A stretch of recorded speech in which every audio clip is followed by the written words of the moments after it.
جو اکوڑا خٹک میں واقعہ ہوا، مختلف کاروائیاں ہم دیکھ رہے ہیں گاہے بگاہے ہوتی جا رہی ہیں، پاکستان میں فتنہ الخوارج کے خلاف آپریشن بھی جاری ہے. آپ کیا سمجھتے ہیں اس آپریشن میں تیزی کتنی ضرورت ہے اس وقت کی؟ آئی تھنک اس میں ایک تو جو شہداء ہیں ان کے لواحقین کے ساتھ تعزیت، اور یہ ایک ان کی ہسٹری ہے. پہلے سمیع الحق صاحب تھے، ان کے صاحبزادے شہید ہوئے ہیں، اور ایک کنٹینیوٹی ہے، ان کی بڑی خدمات ہیں. آئی تھنک جو سب سے افسوسناک چیز یہ ہے کہ جو طالبان لیڈرشپ آج وہاں بیٹھی ہوئی کابل میں، اس میں کافی یہاں سے مستفید ہو کے گئے اسی حقانیہ مدرسے سے. اور دیکھا جائے تو اس مدرسے کو ایک استاد کی حیثیت حاصل، بڑی رسپیکٹ تھی.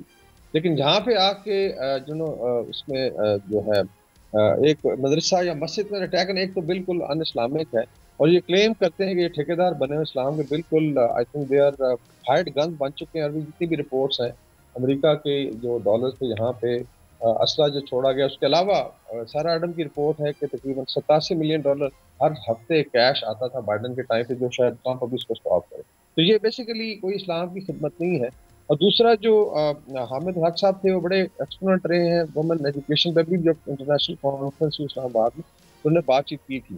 اور اس افغانستان میں بھی ابھی ڈویژن ہے، طالبان رینکس میں لائک جو حقانی گروپ ہے جو بیسیکلی لنکڈ ہیں اس مدرسے کے ساتھ بھی، چاہے وہ سراج الدین ہے، ان کے چچا کو پچھلے دنوں شہید کیا گیا. تو وہاں پہ اور جو کندھاری ہیں وہاں بڑی سخت ڈویژن ہے کافی ساری چیزوں، بیکاز جتنی سختی انہوں نے کی ہوئی ہے، 2 کروڑ خواتین کو بچوں سمیت بند کیا ہوا ہے اور انٹینبل ہو رہی ہے، اس کے خلاف ریزسٹنس بھی ہے. ابھی جو ٹیررزم آئی تھنک اس میں یہ 2 سال سے ہم دیکھ رہے ہیں کہ ایک پالیسی ہے طالبان کی کہ فتنہ الخوارج کو اور BLA کو آگے کر کے کنسیشن ڈرا کریں. کنسیشن کیا ہے؟ اسمگلنگ کی اجازت دیں، جو انلیگل اسپیکٹرم ہے وہ چلتا رہے، جو ہے ویپن سسٹم جو ہے وہ ان کی خرید و فروخت ہو، اسمگلنگ ہو، نارکوٹکس بھی چلے، اور یہ اسی کے اوپر ٹوٹل ان کی اکانومی ہے.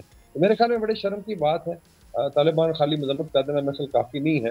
اور میرے خیال میں اس اٹیک کے بعد ڈیفینیٹلی پاکستان کا بہت بڑا نقصان ہے، علماء کرام کا نقصان ہے، لیکن طالبان میں بھی بڑی سخت ڈویژن آئی، بیکاز یہ چیزیں بڑی کلیئر ہیں کہ حقانی گروپ کو باقاعدہ ٹارگٹ کیا گیا، حقانی کے چچا کو افغانستان اور کابل میں ان کے آفس میں، اور ابھی یہاں پہ.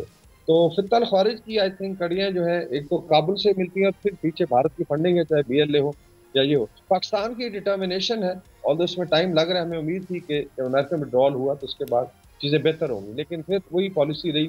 تو اس میں ود ان پاکستان اس کو فلی طریقے سے لڑا جا رہا ہے. آپ دیکھا ہے آج بھی آئی تھنک ایک بہت بڑی کارروائی ہوئی نارتھ وزیرستان میں، اور اس میں 6 سے 10 خوارج کو ٹھکانے لگائے. اور ابھی آپ نے دیکھا ہے کہ ان کی تعداد بڑھ رہی ہے جو کیجولٹیز ہیں خوارج کی طرف، بیکاز ایک لوزنگ وار ہے. افغانستان میں بھی ان کی سپورٹ جو ہے بائیں لاج عوام میں پذیرائی نہیں ہے، اور انفارچونیٹلی ایک ہی ملک تھا ریجن میں جو واقعی ہی سپورٹ کرتا تھا، یہاں پہ لوگوں کی ایک افیلیشن تھی، وہ بھی ٹوٹلی ختم ہو چکی ہے. لوگوں میں کوئی شک نہیں ہے کہ ابھی یہ جو فتنہ الخوارج ہے یہ اسلام کی کوئی خدمت نہیں کر رہے، صرف یہ ہائیڈ گنز ہیں، گھر سے لے کے یہ کام کرتے ہیں، اور اسلام سے ان کا کوئی تعلق نہیں ہے. اس پہ چیف آف آرمی اسٹاف نے آیات کے ساتھ کوٹ کر کے ابھی اسٹوڈنٹ صاحب کا انٹریکشن ہوا پنڈی میں، جو بڑا کلیئرلی انہوں نے مینشن کیا کہ یہ بیسیکلی فتنہ الخوارج کا اسلام سے کوئی تعلق نہیں ہے.